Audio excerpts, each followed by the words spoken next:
53 BC. 40,000 Roman soldiers march into the desert sun. The most powerful army on the face of the earth. Veteran legionaries, hardened cavalry, led by Marcus Licinius Crassus, the wealthiest man in all of Rome. They were unstoppable. Everyone said so. Caesar was conquering Gaul, Pompey had pacified the East, and now Crassus, the last man of the great triumvirate, was marching to his own conquest, his own glory, his own legacy. He never came back. Not because of disease, not because of starvation, not because of a night ambush in the dark. In broad daylight, in open desert, the greatest army of the ancient world was torn apart, systematically, ruthlessly, by an enemy Rome had refused to take seriously.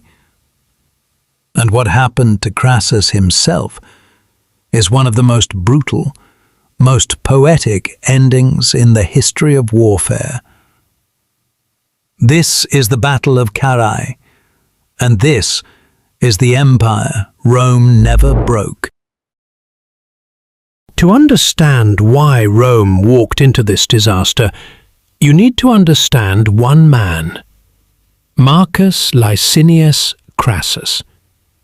Born around 115 BC, by the time he reached middle age, he had done something no Roman before him had ever managed. He had become obscenely, almost incomprehensibly rich.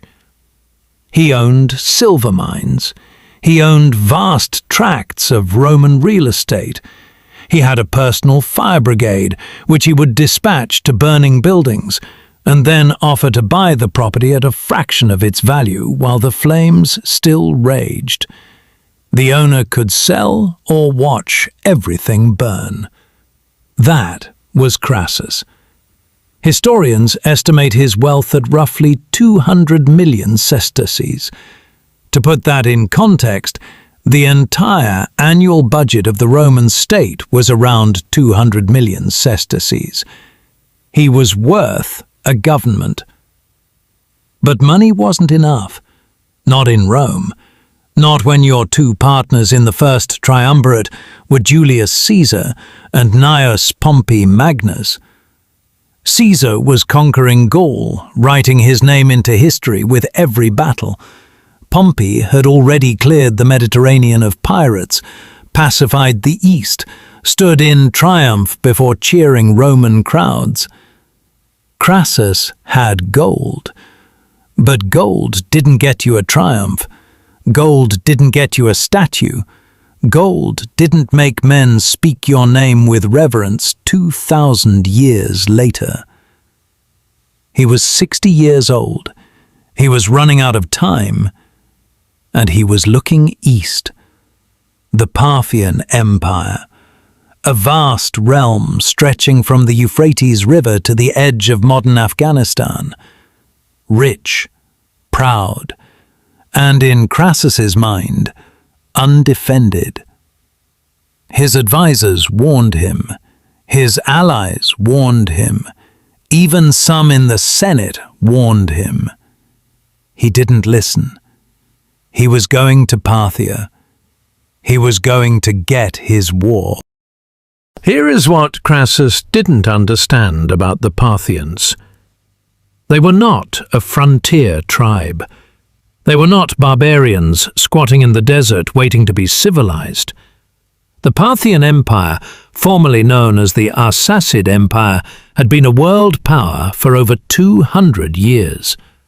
Founded in 247 BC by Arsaces I, it had absorbed the eastern remnants of Alexander the Great's empire. Persian culture, Silk Road trade routes, armies that had stopped Seleucid expansion cold. Their empire, at its height, stretched nearly 2 million square kilometers, from the Euphrates in the west to the borders of modern India in the east. 30 million people, dozens of provinces, a civilization, and their military was unlike anything Rome had ever faced. The Parthians had two weapons that Rome's infantry-based system had no good answer for. The first, the horse archer. Mounted warriors who could fire accurately at full gallop and, more terrifyingly, who had mastered the art of firing backwards while retreating. The famous Parthian shot. Rome's legions were built to advance, lock shields, and close distance. Against an enemy who never stopped moving and never let you get close, the entire system broke down. The second, the cataphract. Imagine a knight in full plate armor, but 500 years before medieval Europe thought of it. Rider and horse both armored head to toe in overlapping iron scales. A charge from cataphracts against an already disordered infantry line was, for all practical purposes, a death sentence. The Parthian general leading the army that day was a man named Surena. He was 30 years old. He had never lost a battle, and he had spent weeks preparing a trap so perfect that historians are still writing about it 2,000 years later.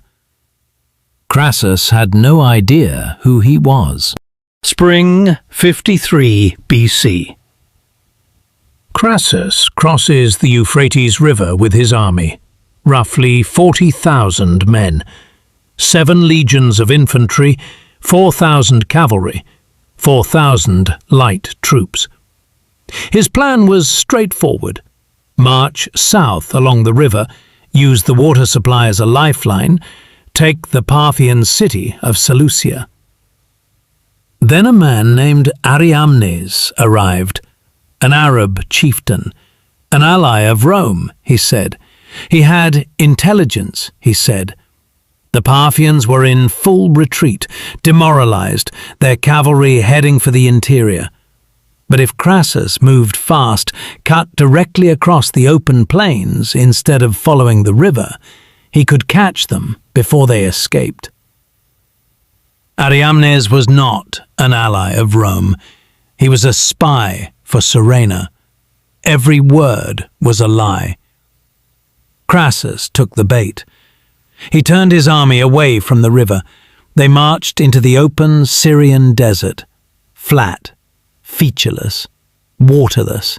No cover, no terrain, no advantage. For hours they marched. The heat was punishing. The men's water ran low. And then scouts reported back. The Parthians were ahead, but the numbers looked small, maybe 10,000 men. Crassus had 40,000. He gave the order to advance. Then the Parthian drums started.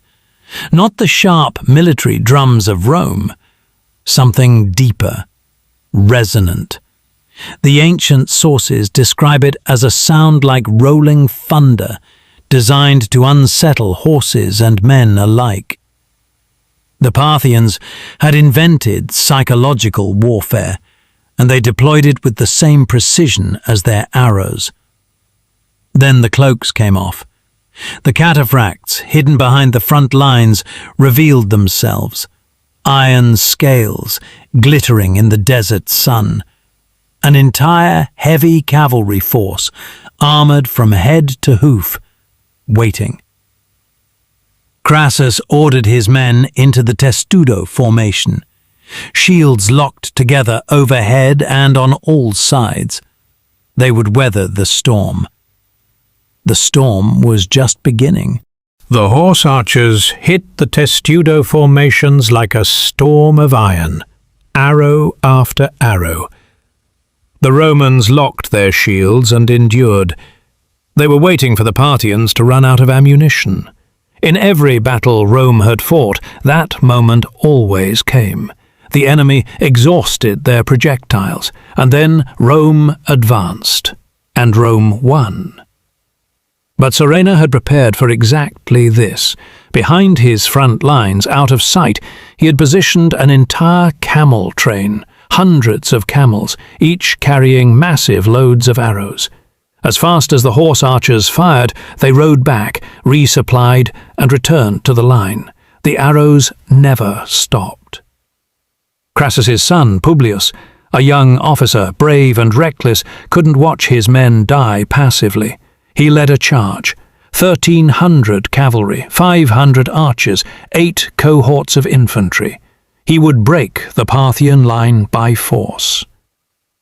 Surena's horse archers turned and fled. Publius gave chase, driving deeper into the desert, further from the main Roman formation, further from any support. Then the Parthians stopped running. Publius and his men found themselves surrounded. Horse archers circling on all sides, cataphracts moving to block the retreat. In minutes, 13,000 Romans were cut off, isolated and under fire from every direction. Publius was wounded. His men were dying. According to the ancient sources, he refused to be taken prisoner. He asked a companion to run him through with his own sword. The companion refused. Publius used his own hand. His head was put on a spear, and that spear was brought to the front of Crassus's lines, carried through the ranks, so every Roman soldier could see what had happened to the general's son.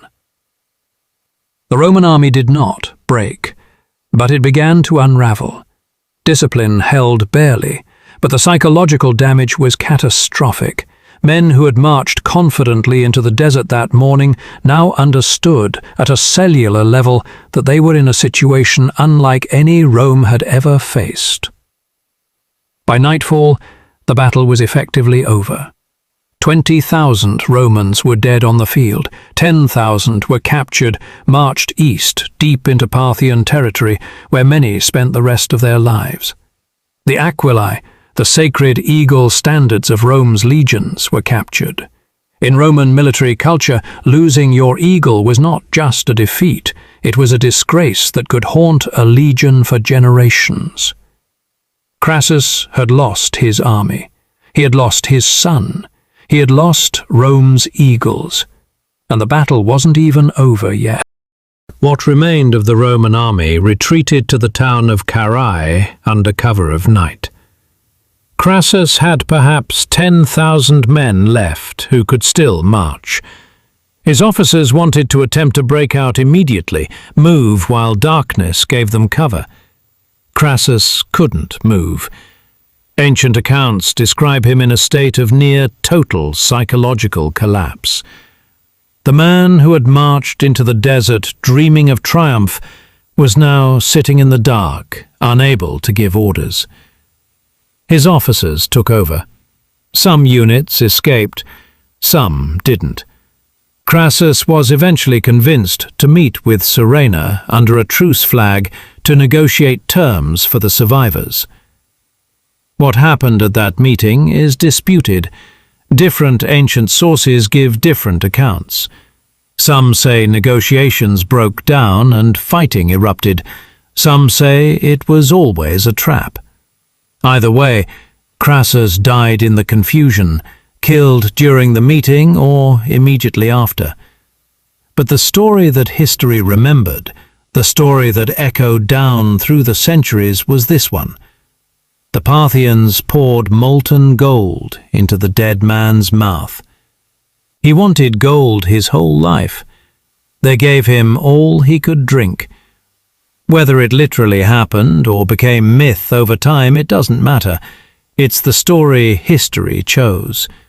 Because it was perfect. Because it captured something true about the man and the moment. The richest man in Rome died in the desert with nothing. Not his army, not his eagles, not his glory, not even his son. As for the captured Romans, thousands of them were marched to the far eastern edge of the Parthian Empire, to a city called Margiana, near the modern border of Turkmenistan. Some scholars believe they ended up even further east. There are tantalizing references in Chinese historical records to a settlement of men who built a distinctive double palisade military fort, a formation unique to Roman military engineering on the edge of the Chinese frontier. Rome's lost legions may have drifted all the way to the edge of China. We don't know for certain. We may never know. Carrhae did not end Rome's ambitions in the east. If anything, it intensified them. The lost eagle standards became a national obsession, a humiliation that sat in Rome's collective consciousness like a splinter. Mark Antony tried to avenge Carrhae in 36 BC. He invaded Parthia with 100,000 men. He lost a third of them and retreated in disorder. Another disaster. Augustus, Rome's first emperor, eventually got the eagle standards back, but not through war, through diplomacy, through negotiation. He paraded it as a triumph, had coins minted to commemorate it, but every Roman knew what it meant. Rome had bargained for what it couldn't take by force. For the next 3 centuries, Rome and Parthia fought a grinding, intermittent war for control of Mesopotamia and Armenia. The border shifted, cities changed hands, emperors launched invasions. Trajan briefly seized Mesopotamia in 116 AD, becoming the only Roman emperor to ever reach the Persian Gulf. But Rome never conquered Parthia. Not Crassus, not Antony, not Augustus, not Nero, not Trajan, not any of them. The Euphrates remained the boundary. The legions never broke through. The Parthian horse archers and ironclad cataphracts held the line for nearly 300 years after Carrhae. What Carrhae exposed was something Rome didn't want to admit, that its military system, brilliant against every European enemy it had ever faced, had a fundamental weakness. The legion was built for close-quarters decisive battle, against a mobile enemy that refused to give you that battle, that could rain death from a distance, that could absorb your charges and dissolve and reform the whole system, faltered.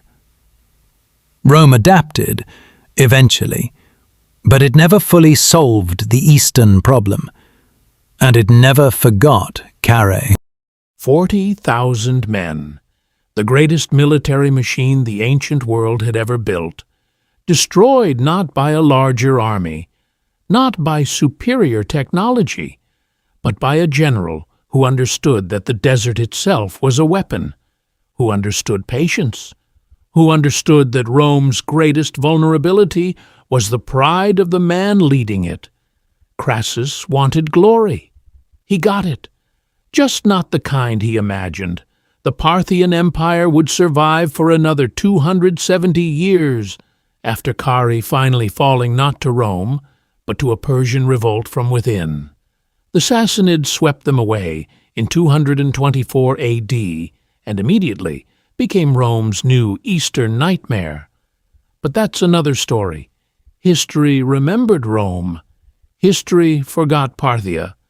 But for 300 years, in the dust and heat of Mesopotamia, the legions that ruled the world met the one enemy they could never finish, and the ghost of Carrhae of 20,000 men dead in the desert, of eagles lost, of a general's head on a Parthian spear never left them. If you want to know what history buried, subscribe. Because next time, we go inside one of the most terrifying secret organizations that ever existed, a cult operating in plain sight inside the British Empire, responsible for over 1 million deaths, and for decades the British had absolutely no idea they were there.